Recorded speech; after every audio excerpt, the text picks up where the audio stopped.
Hello, everybody. My name is Elizabeth Barwigan, and I will huff and puff and blow your house down. Today, I'm going to be telling you the story of the Three Little Pigs by Flora Annie Steele. The story is an age-old tale of patience. Once upon a time, there was an old mother pig who had three little pigs, not enough food to feed them. So, when they were old enough, she sent them out to seek their own fortunes. The first little pig was very lazy. He didn't want to work at all, and he built his house out of straw. The second little pig worked a little bit harder, but he was somewhat lazy too and built his house out of sticks. Then they sang and danced and played together the rest of the day. The third little pig worked all day long, and he built his house out of bricks. It was a sturdy house, complete with a fireplace and a chimney. It looked like it could withstand the strongest winds.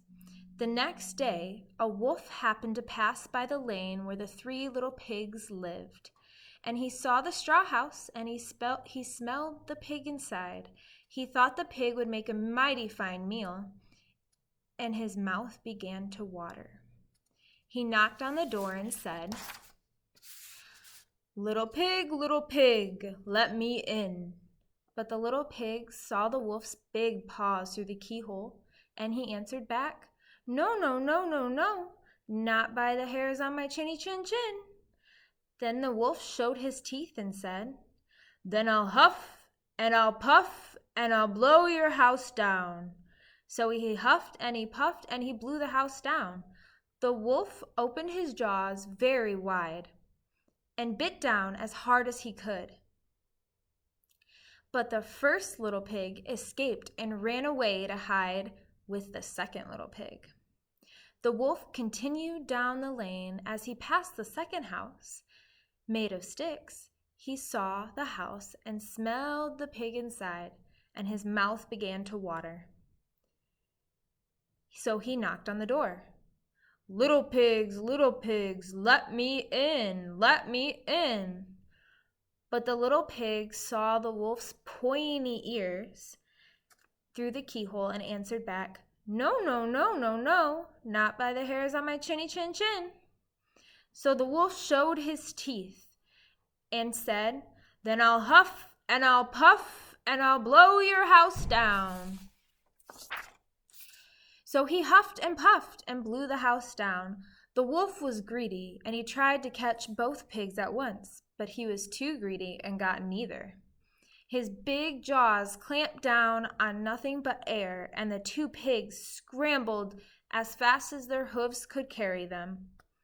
The wolf chased them down the lane, and he almost caught them, but they made it into the brick house and slammed the door closed before the wolf could catch them.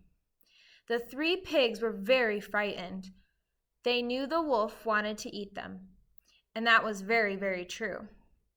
The wolf hadn't eaten all day, and he worked up a large appetite, chasing the pigs around, and now he could smell the three of them inside, and he knew the three little pigs would make a lovely feast. Little pigs, let me in, let me in." But the little pig saw the wolf's narrow eyes through the keyhole and answered back, "No, no, no, no, no, not by the hairs on my chinny chin chin." So the wolf showed his teeth, and "Then I'll huff and I'll puff and I'll blow your house down." Well, he huffed and he puffed, and he huffed and he puffed, and he huffed and he puffed, but he could not blow the house down. At last, he was so out of breath that he couldn't huff and puff anymore. So he stopped to rest. But this was too much. The wolf danced about with rage and swore he would come down the chimney and eat up all the little pigs for his supper. But while he was climbing on the roof, the little pig made up a blazing fire and put a big pot full of water to boil. Then, just as the wolf was coming down the chimney, the little piggy pulled off the lid and plop! In the water the wolf fell.